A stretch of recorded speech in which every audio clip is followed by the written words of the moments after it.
Okay, can everybody see my screen? Yes. Yeah. Yep. Okay, so that's me, Jill Davis, Programme Manager at Cardiff Metropolitan University. What we're going to be doing today is looking at putting it into context, circular economy and the foundational economy. So why are we even starting to look at it? Giving you a little bit of an outline of the programme that we're doing. I'll give you some impact of things that we've done before and look at some testimonial videos of people we've worked with before. And then we're really having a discussion and a bit of a Q&A about what's in it for me. And hopefully we'll move on from there. Okay, so the Foundational Economy Innovation Network, it is a proven programme. We've been doing it before. We've been working with other organisations, predominantly in the public and third sector, as we've run a programme that's lasted 3 years that had been European funded. So we're coming to the end of that programme now. So our last cohort's finished in June. And based on the success of that programme, we've been able to attract funding from Welsh Government to extend to private and again, target third sector organisations to actually improve innovation skills and knowledge, improving understanding of circular economy and the green economy opportunities that could be out there for you, looking at the practices and processes that could be used to achieve contracts, because most contracts have probably got some element of green growth or carbon reduction plans in them or social value. So that in those tenders, they're starting to appear now.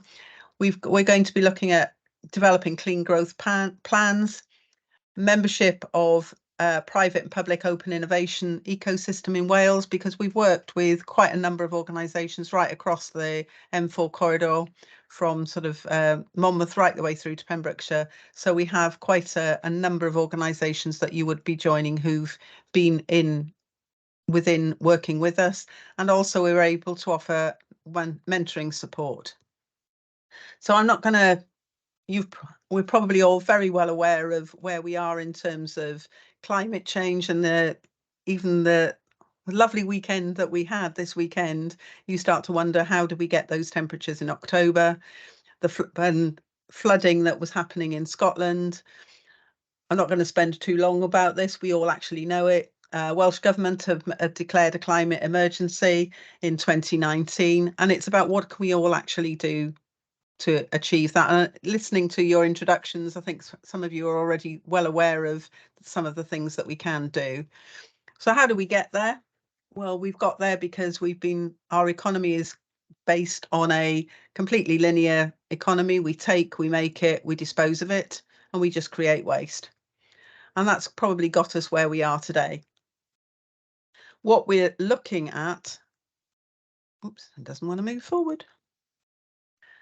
I'm using the simplest definition of what a circular economy is that's been developed by the Ellen MacArthur Foundation, is looking at the circular economy is the system that provides the framework that we can look at climate change, biodiversity loss, waste and pollution, with 3 main principles to actually design waste and pollution out of what we do. So rather than just trying to tackle the waste at the end of it, we actually start thinking about it right at the very beginning of any design process that we're doing, any manufacturing, any processes that we're doing. We're trying to get rid of the waste. We try and keep products and materials in use as long as we possibly can, and then actually regenerate any of the natural systems. And what you tend to find is most people have focused on the carbon reduction element that we're doing. And whilst any carbon reduction, renewable energy, everybody's focusing on where can we put solar panels, where can we put wind turbines, let's all have electric cars. Doing that will, or potentially has a potential of reducing emissions by 55% by moving to renewable energy. The key thing for us in terms of circular economy is by working to circular economy principles. This 45% could be reduced by if everybody worldwide took on those took on those circular economy principles. So what sort of things do we actually mean by the circular economy opportunities that are out there? Thinking about in Iceland, huge fisheries market in Iceland. And in 2013, 60% of their cod was actually wasted because of by the time they're manufactured, they cut off the heads or tails, the skin, anything. So of the actual cod, 60% was classed as waste. So what, as a country, they've looked at, because it's one of their key exports, is looked at that cod and looked at what could they actually do with the whole fish. So they've been able to develop things like cod skin for burns and grafts, cod liver and the organs for nutrients and vitamin supplements, bones for soup, dog snacks, bone meal for used as part of the fertilizer. And what they've been able to achieve is now 95% of the cod is actually being used. So that they're not actually wasting so much. They're keeping more of that product in use, and they've now got a minimal amount of wastage. So as a business, why is it important to you? If you start looking at circular economy unit opportunities out there, cost savings wise, there could be costs. I'm not saying there will be, but there could be, because you could look at your products. What have you actually got in place at the moment? Can you refurbish things? Could you remanufacture them? Could you reduce the need for raw materials coming into your organization? And that could result in a cost saving for you. It could create a competitive advantage for you and differentiate your business from other people. Regulatory compliance is out there at the moment. Even things like waste, you're all going to be asked to separate your waste into its component parts by, is it next March? Compliance is coming in. Public sector have had that regulatory compliance for quite a number of years already in there, which is why they've been focused on looking at their sustainability up to now. Hasn't affected private sector so much, but it's there, it's coming in. It's looking at potential for growth, because it could be new products, alternative business models, could be new revenue streams for you. If you look at that cod example, there were new revenue streams for the cod fisheries industry that were generated by looking at what they were producing. And also looking at your supply chain and your resilience that you've got in your supply chain. Are you using local suppliers? Could you use local suppliers? Where could you be getting that material from? Just going to stop sharing a minute. Oops. Are there any questions at that point before I move on to look at what we deliver? No? No questions?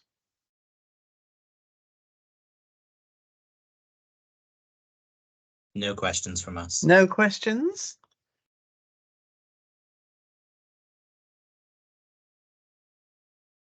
Okay, so based on those principles, what we're starting to do is we've developed, based on the success we've had with the public and third sector, developed a programme that we could actually look at developing innovation skills within organisations, because we've got to start thinking about doing things in a different way.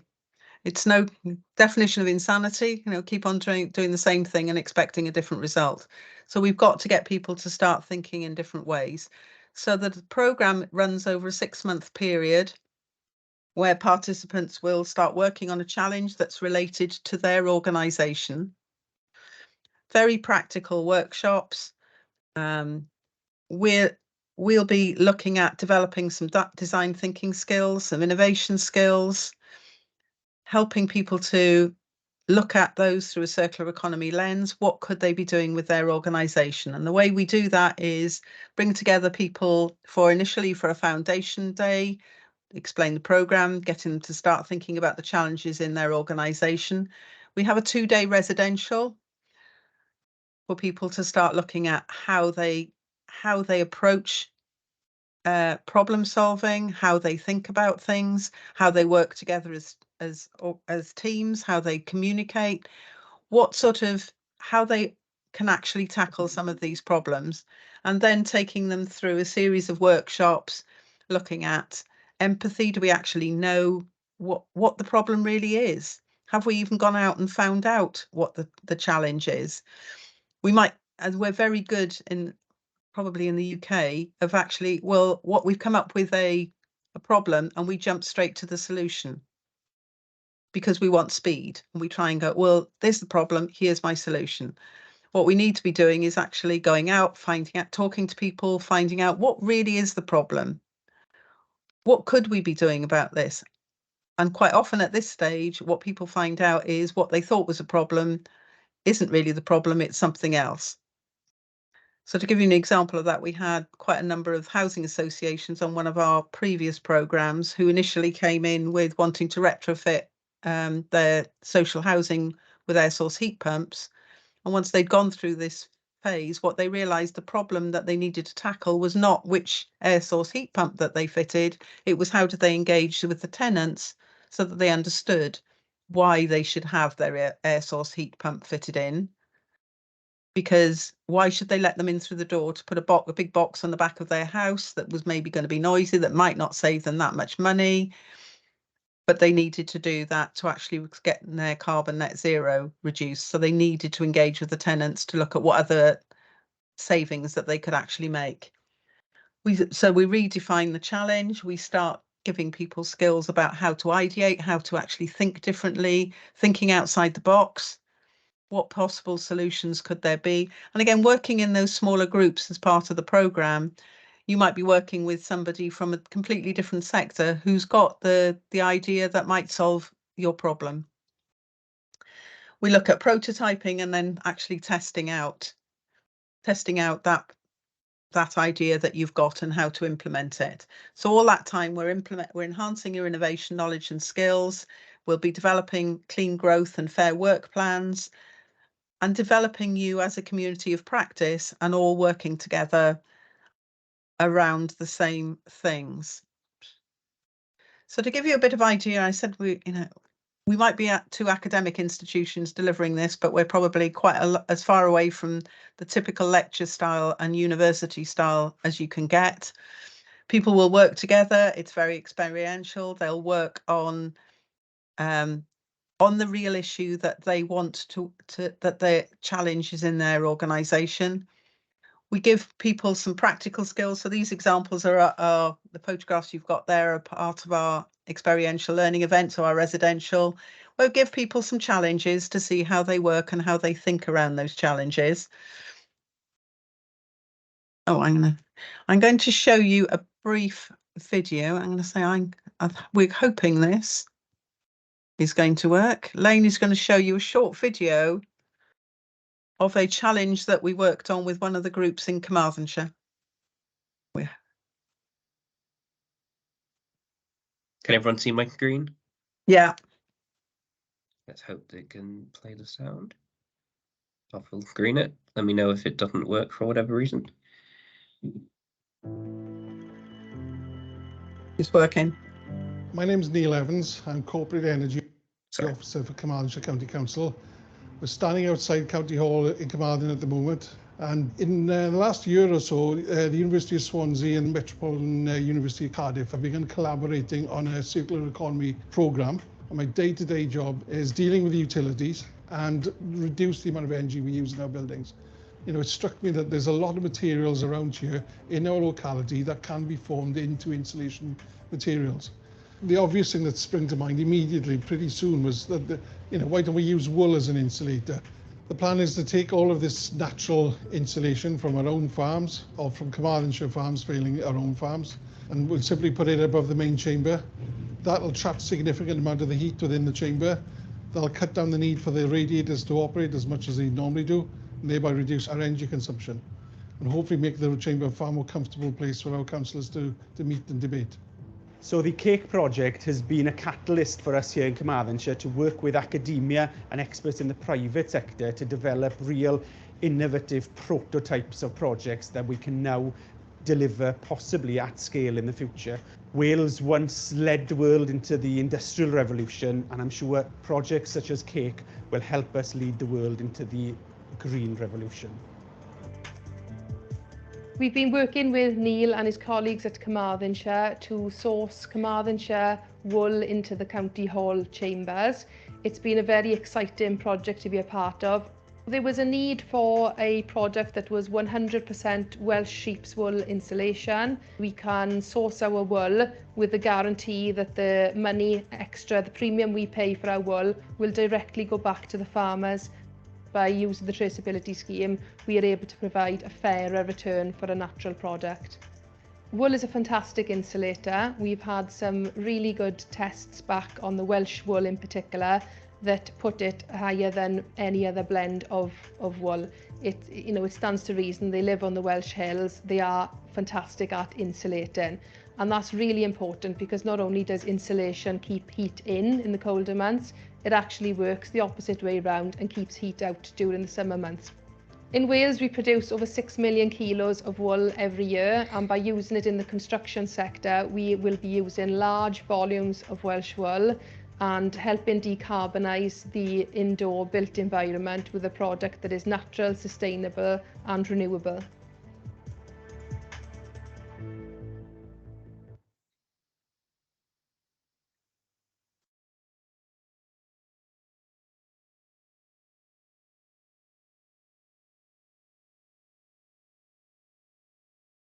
Okay, so it gives you a little bit of background as to what we've been working on. I mean, that's one example. We have got numerous ones, and we'll what we'll do is share with you some of the insights that we've got, and where we've got all those videos up on YouTube, so you can look at a number of the other ones that we've done.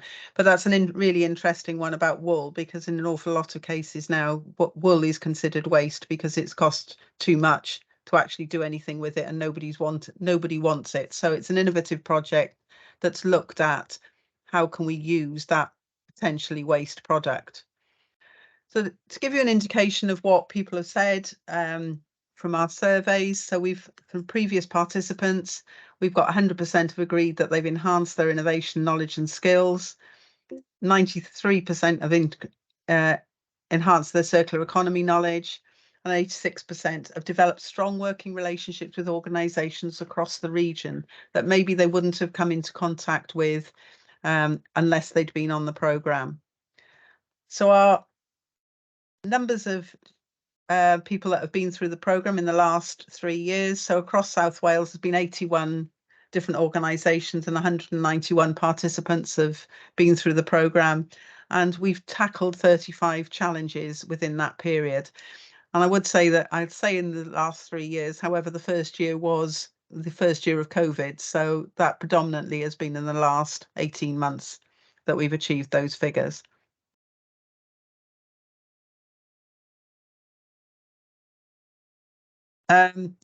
We've got a number of video testimonials, so we're not going to play you anymore and sit here watching videos, but once Lane will send you out the slides afterwards with the link there, so you can see a number of different other testimonials.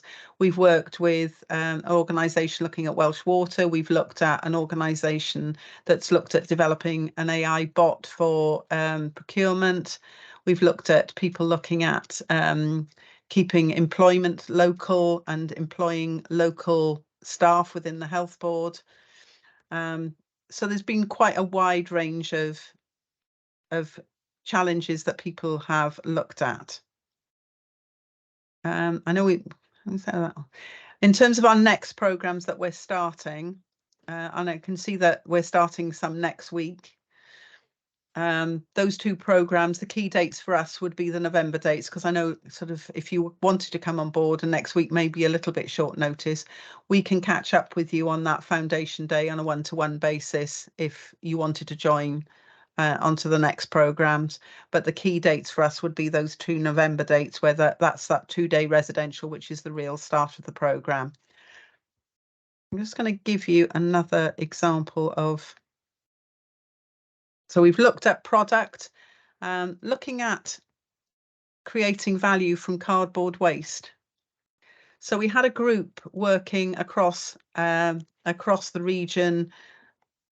So particularly Aneurin Bevan, there were Bridgend Council in there, there were Cwmtaf, Morgannwg Health Board, South Wales Police, and Ynysybwl Regeneration Partnership. So quite a cross section of organisations working together within that cohort. And one challenge that they looked at, particularly in the health board, was the amount of cardboard that they were producing, because every solitary thing was probably arriving into the hospital in cardboard boxes. So they produce 2,000 tonnes of waste annually, including an awful lot of cardboard packaging. At the moment, the situation was that Veolia hired a skip from Veolia, and they paid a monthly rate from that, and the cardboard is collected twice a week. That cardboard is then transported to a plant in Treforest, sorted into clean and dirty cardboard, and then either actually incinerated or it's baled. It could go to North Wales, somewhere in England, or even to China. So on the one hand, you could say, well, they're recycling, everything is absolutely fine. But this group decided they could be doing something better. So they actually started going through that design thinking process, started to look at what they were doing with their cardboard. How could they do something different? They looked at different challenges, and they came up with their challenge statement to actually say, how could we create social value from this cardboard and demonstrate that that waste was a resource for Cardiff Health Board? So what they did is started with that cardboard, and they worked with a social enterprise based in Merthyr to develop, who were currently working with them on developing their, shredding their confidential waste. And they worked with them to look at what could they do with the cardboard. And Elite actually came up with a process of just shredding it, which they then turn into pet bedding, this is a trial that's going on at the moment, is to use that for the police horses in Bridgend as their pet bedding. It has benefits, health benefits, because if anybody's using sawdust, it creates dust, whereas the cardboard doesn't. I haven't closed the loop, but in terms of a circular loop, it would actually close, because they're looking at using it for compost, for either parks and gardens in Bridgend County or back onto allotments.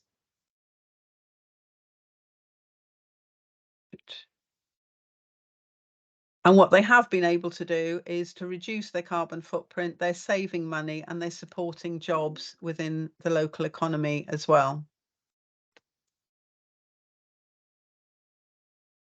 Okay, are there any questions? Because I will stop sharing. It was a whistle-stop tour.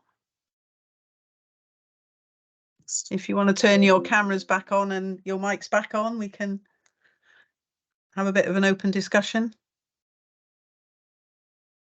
So I'm just wondering, if we don't get onto if we don't decide we're not ready to get onto the next one because of work commitments, when would be the next? The next one, we have a slightly different issue, because whereas we were European funded, we're now being funded slightly differently.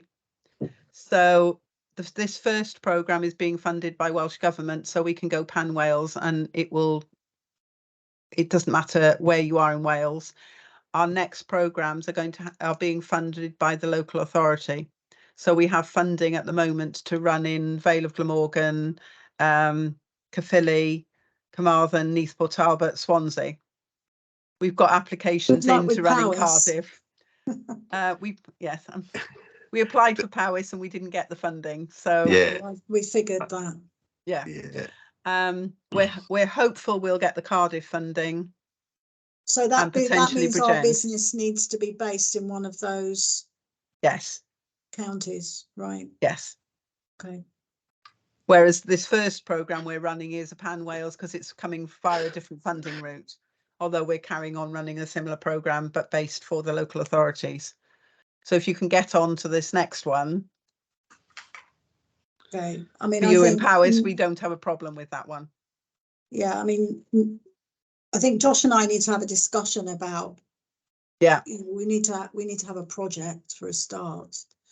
And next week's too. It's just not going to happen. But the possibility of being involved in the November event is doable. Yeah, and if you can, as long as you can get to the November, you say I'm being realist. You know, we're talking about next week's start. We have got people who have signed up a long time ago and can't come next week. We can get round the first day. Okay, so sorry, I'm kind of just one more question. So, having a look at the initial program that you did, that there was only 1 or 2% of those that were private sector. Yes, because our funding was public and third sector. Right. Okay, that's fine. Yeah, because I think it is actually potentially more, not difficult, but there's more barriers for a private company because it depends where you are in that food chain of supply. Yes. And as Josh mentioned when you were doing your presentation, we're a small company, but we're playing in a very big field, and we sell to some very, very large companies who are now starting to put their ESG documents in place. They're starting to, we haven't yet seen any kind of drill down from anybody saying, you know, we expect you to do this, we expect you to do this. I think it's coming. There are some initiatives in the defence sector where small businesses are being represented by bodies where we will only have to fill in one form to comply with what a company needs in order for you to be a supplier, but that's only in one sector, and we operate in many different ones. So public sector are very much aware that they need to promote their foundational economy and build their foundational economy to actually keep the businesses that they've got, use the smaller businesses, not take the easy option of always just going, oh, tick the box, and I've always used this large supplier who happens to be based in China. No, if I've got somebody on the doorstep, it creates employment, it creates money in the local, it has that building the local economy. Okay. So there's much more, a lot of the local authorities are definitely thinking that way and are being encouraged to think that way. And looking, and it has a reduction in carbon footprint as well, because if you were on the doorstep, as opposed to getting somebody who's going to even travel probably from London. Yeah, it's probably worth mentioning that the 81 organisations, Terry, and that we worked for, first of all, are the ones with the biggest spend. So basically, we've gone to the foundational anchors and tried to get them to a tipping point where they'll get a majority of people who are on board with this. So there's lots of projects going on across local authority, NHS, big public tier 1 organisations in Wales. That's happening at the moment. And it almost looks like it's joined up in strategic here, but I assure you it isn't. Of course it is, Tony. We're talking to the supply. We love that. We've been asked to do is talk to the supply chain organisations and say, look, this is the way, this is the movement within Wales, and it's definitely something that is happening, and it's a strategic. I mean, the Future Generations Act has been there for a long time now, and basically this is will contribute to that. But as Jill pointed out, there's something that's happened in Lancashire as an example. They call it community wealth building, where the big spenders, sorry to use the song, but the big spend has shifted the way small organisations in Lancashire function, around especially Preston and Manchester. It's quite interesting that I think it took 10 years, but 30% of their supply chain was local. 10 years later, there's 70% of their supply chain is local. So it's really building wealth in a region, you know, and it's easy to do in Wales. There's only 3 million of us, you know. Okay. Yeah. Thank you. So and the other thing is, Terry, I'd get on this program. You may not have another one. Yeah, so to try to apply the pressure. I mean, we might get more funding from Welsh Government, but at this point in time, I couldn't hand on heart saying definitely yes, I will be able. You know, I wouldn't want you to hang on hoping. No, that you we'll would have a actually discussion and come back to you. Yeah. And it's interesting. I'm talking to another organisation in Brecon as well, Tarian, in with Edward. You know, it's Beacon Foods. Yeah. So yeah, I could myself or Jill could do a sort of one-to-one with you, or a 1 to 2 or 3 organisations, if that's what's going to happen for a second foundation day. We're fairly flexible around the first day. It's the residential we'd like to get. Yeah. The group together. Okay. Nicole, any questions? Yeah, mine are kind of practical logistical ones. So I know you've got the Cardiff cohort, you've got the Swansea cohort, and I'm not specifically based in either at the moment. Is that okay if I go to whichever is best, best for my timetable? And just look at the timetable. You'd stay within one group. You wouldn't be. Stay with one group. Stay with one group. I mean, we have had it in time. Somebody couldn't do one of our workshops because I think we're a week. The timetable will follow exactly the same. So both cohorts will be doing exactly the same. And we have in the past, if somebody said, "Oh well, I couldn't do that particular day. I'm on the Cardiff cohort, but I can't do that day." As long as you could get to the Swansea one for the following week, we can usually accommodate that. But we would try and encourage you to stay with your group. But it doesn't. What you miss there, Nicole, is if you've started working on a project at the beginning, if you miss workshop 2 or 3, you're going to miss the continuity of the project development, because although the sort of innovation methodology we're gonna talk through is common to the whole program, the projects that the individuals and the small challenge groups bring to the table are actually are particular to that cohort, so it's fairly important that you will come to that. And the workshop, obviously the experiential one is over 2 days, but the rest of them, is it a full day program? Full day. It's full day, and they'll always be face to face. Yeah, because we want that discussion. You'll get much more. You won't get as much out of it by trying to do it in this sort of environment. All of ours are very practical. It's very experiential. It's about doing things. It's about talking to other people and sharing ideas. So you need to be in the same room as everybody else. Yeah, totally. And then sorry, I've got another question as well. No, it's fine. So, I said that I'm not attached to a specific organisation at the moment. The context of that being I am job hunting. Obviously, I'm hoping to have a job soon because I have life to pay for. If for example, I mean, I'm fairly confident I'm going to have a job by the November dates. But probably won't by next week for the initial day.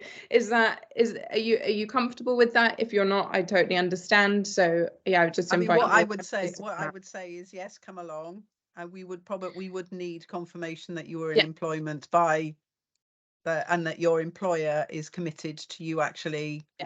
Because we ask you to sign a commitment letter to say you're giving 10% of your time.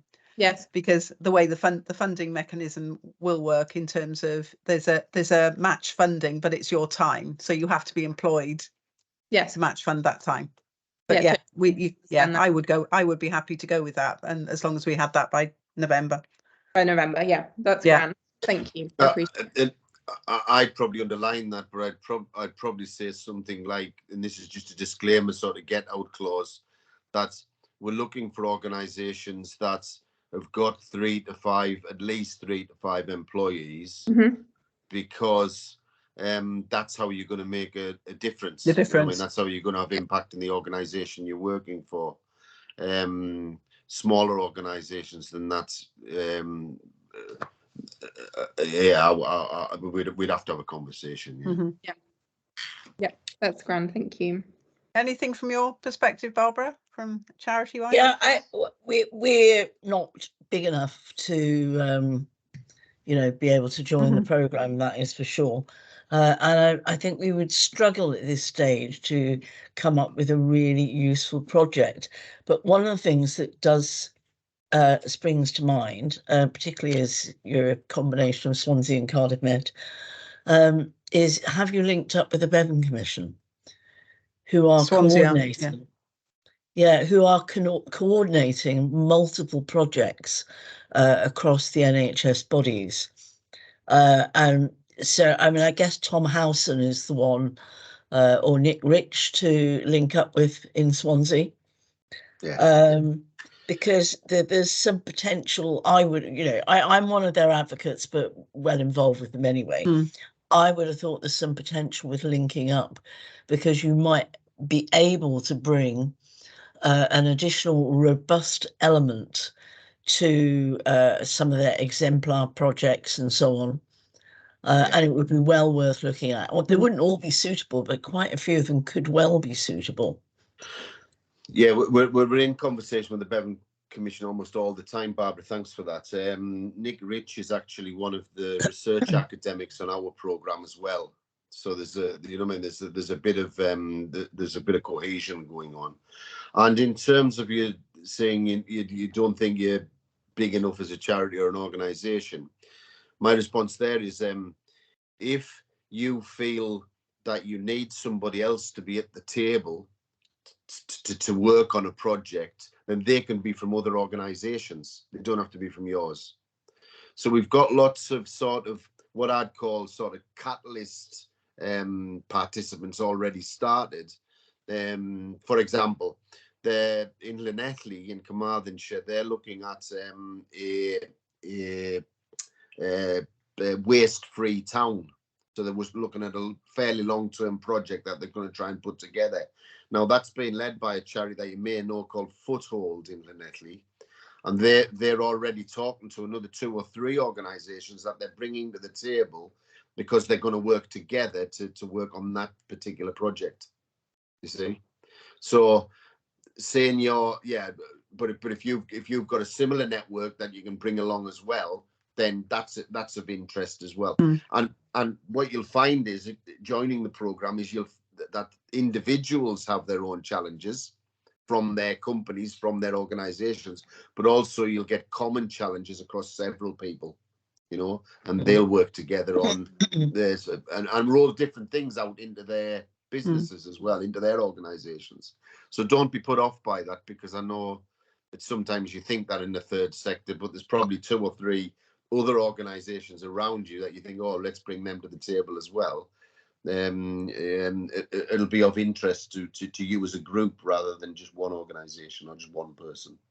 We had a number of groups that worked that way, even in the last programme, where they may be coming together and working on one sort of theme, but then taking it back to their organisation to apply something slightly differently in their organisation. That the wool video we saw there was, I know because I led that cohort. The wool video was Carmarthenshire County Council, coastal housing, because they were interested obviously in their social housing organisation in Swansea. Also NHS Hull VAR. So those 3, and there was somebody else, but I can't remember who it was now. But in somebody in estates in Swansea County Council, those 4 made a challenge group around trying to affect that supply of local wool into the built environment. So it just shows you that sometimes getting 2 or 3 people together, we create a little bit of synergy. You come together, think, okay, we can work on this challenge together, and the takeaways from it are sometimes slightly different for the different organisations. So I wouldn't be put off by saying we're too small. I'd rebuke that, Barbara. I would rebuke it strongly. Yeah.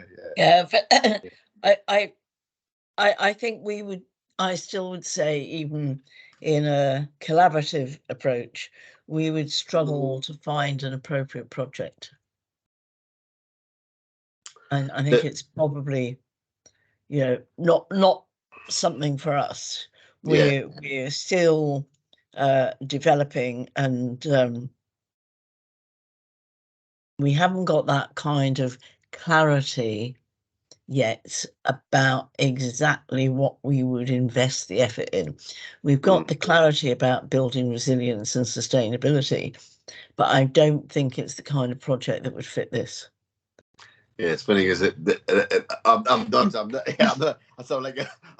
trying to convince you here, but the lack of clarity is exactly what this vehicle is for. You could use it to get the clarity you're looking for. Yeah. I'll give you a heads up on what the theme of the looks like. It's coming. What I feel like it is, the people we have on the program so far. There's a big. This is Swansea now. I'm talking because you're out in the west. Yeah, there's a biggish theme coming together around food, the economy of food locally. There's that second theme I was talking around a town that can rid itself of waste. And a third one, which I'm talking to as well, is around construction, is around the built environment. So they're the themes that are coming out, and maybe one of them you could join. But yeah. Sorry, Jill. That's right. No, that's fine. Any other questions from either of you, or? No. Okay, it's been interesting. Yeah, I've asked Lane if he could send the contract just so that I can look at what my future employer will need to be able to commit to, just so that as soon as I'm able to, I know exactly. You can go, yeah. I want no problem, but I want this as well, yeah. Yeah, exactly. I want to be able to go in from the beginning and say, this is something that I'm passionate about. I would like you to commit to it so that I can crack on. Yeah. Nicole, it's worth flagging up that the 10% the letter says is nominal. What we really need you along for is the days of the cohort. It's not quite 10% of your time, I don't think. Yeah, but it's so if you log in on the off the website, start an application, we'll have your contact details, and then Lane will be able to pick up from there, and then you're in our system. Super. Okay, will do. Yeah, I'll send that to you after this meeting. Right, and Lane will send out the slides as well. So that's okay. Nice to meet you both. Yeah, thank you very much. Cheers.